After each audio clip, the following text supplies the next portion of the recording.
Good evening. I hope I find you well. Uh, we start off with our hymns. Sweetheart of Jesus, fount of love and mercy, today we come, thy blessing to implore. Oh, touch our hearts, so cold and so ungrateful, and make us love thee more and more each day.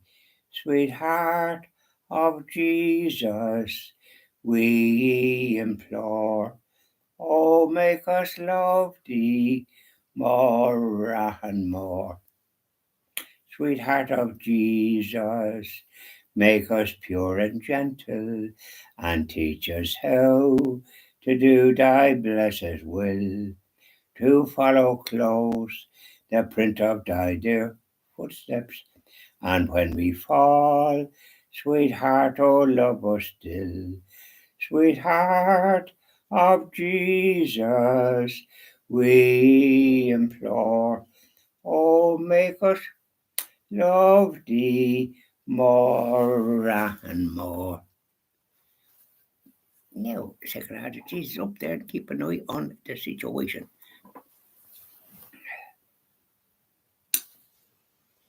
Hail, Queen of Heaven, the ocean star, guide of the wanderer here below. Thrown on life's surge, we claim thy care.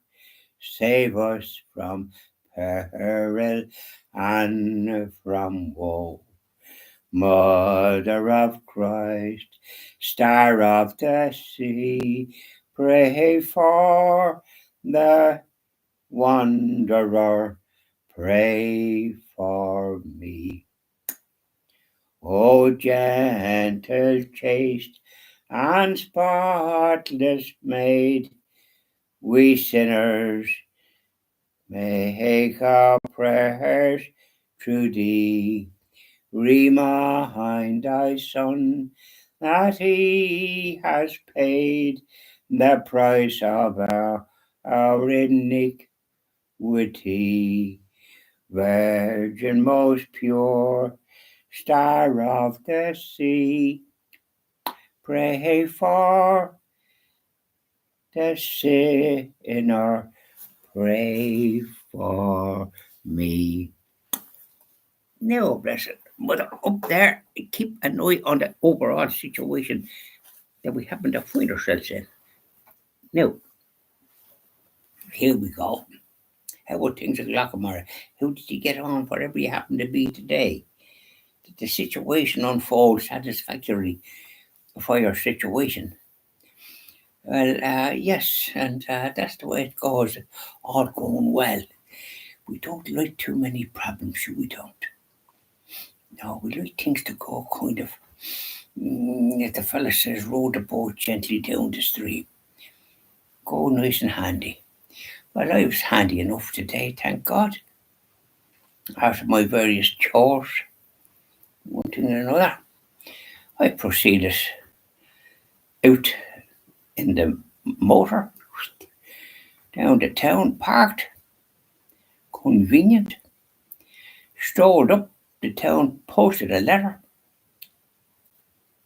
and then had a meeting. Haven't seen my friend Parry for 2 weeks now. What was the lights out, if you like? Here where I happen to live, I had to bail out. I wasn't going to stick it anymore. I was out for nearly 5 days. I was up with my friend Eamon up in Palmerstown. Thanks be to God for a good friend. Otherwise, I'd have to go to a hotel or something. I certainly wasn't going to be stuck in the dark again. No, thanks very much. How are you, pal? No, sorry. So we had a bit of a chat and one thing and another. Now he's on the left side of the fence. I'm centre and perhaps right. I admire President Trump in the United States for what he's doing. He's calling a spade a spade. And he has the other old weirdos up the creek without a paddle. They're floundering because they inflicted all sorts of peculiarities on people. Can't do them things. You've got to respect life. President Trump said in his inauguration address, he said some very good things, but one thing he said, which stuck in my mind, was I saw it all. Male and female, God made them. He quoted that, and he's been singing a hymn about Jesus there, playing the piano. Lovely. So, I have a feeling he's going to become a Catholic. And there's no doubt about it, his vice president is a very accomplished man as well. He did a great job in Paris. My way of thinking. Not to my friend Parry, because that poor devil is more left than the lefties. Of course, he spent so long in England that he's gone astray in the head, in my opinion. But thank God, I like things to be straightforward and good, and President Trump is doing that. And one great thing he did is this business of transgender individuals, men pretend to be women, and then going into women's bathrooms and joining the sport, and of course they have an advantage because they're men. He's banned that. They can go and have their own competition wherever they want to go, but they won't be interfering with the ladies anymore. And are the ladies happy? Oh, my goodness, you can't bet your life. The other crowd they wanted about that, the Democrats didn't. Their hat they wouldn't know good about it in the puss. So here we are.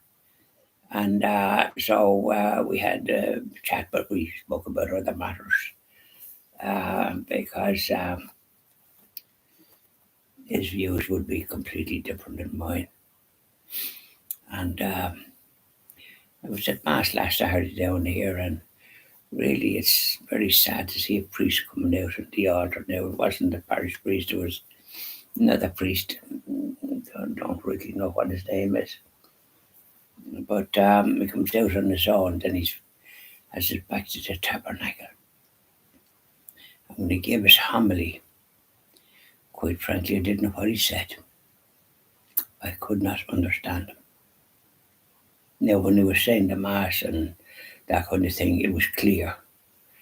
But honest to goodness, his homily, I think he spoke kind of longer than I thought was necessary. I think be bright, be bright, be short, and be bright, be short, and be brief. And that's the best way. Get your message across, slow but sure. So I'm going to go to a Latin Mass on Sunday, please God. It's up in Navan in Johnstown. The priest there he's from England or that, and he's I think he's a convert, but he's a very holy man. And his family's there, men, women, and children. It's great to see it. You don't see it in our own church, only when they have to sign a register to making the first communion confirmation. And then when they do that, that's the last I think you see of them. It's this sad affair. Bishops seem to be silent on these matters. I'm not saying that these unfortunates, their souls in grave danger. If you don't practice your Catholic faith, then you're denying God. We've a great gift of the Catholic faith. And I remember it was full. But my friend Harry sings from a different hymn sheet about that. If you change everything the way it was changed, you're not going to. People can't get used to that sort of thing. And there was missions every year in the church and that, and he was talking about the scandals, but the scandals in every, priesthood is not immune from it. But probably the bishops hiding it was more the problem. So they'll have the answer for that in the meter maker. But it's no excuse for people not going to Mass because they'll be asked about what they've done. And if they've missed Mass and denied God, there's only one solution there, and that's down below in the furnace. So they've not been told that. Bishops are taking a vow of silence and we'll join a monastery. So there we are, and we'll finish on that. We'll try and finish on a good note. I'll sing a little hymn later. Johnny Cash one. You know what I'm talking about. Were you there? And the crucified our Lord. Sing that later. And maybe one or two more. Are you right there, Michael? Are you right? Do you think we'll be home before the night?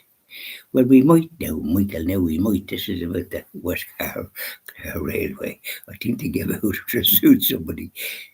It was a song, there was no hurry. You think we'll be home before the night? Yeah, puff, puff, puff. Yeah, I was on those trains myself.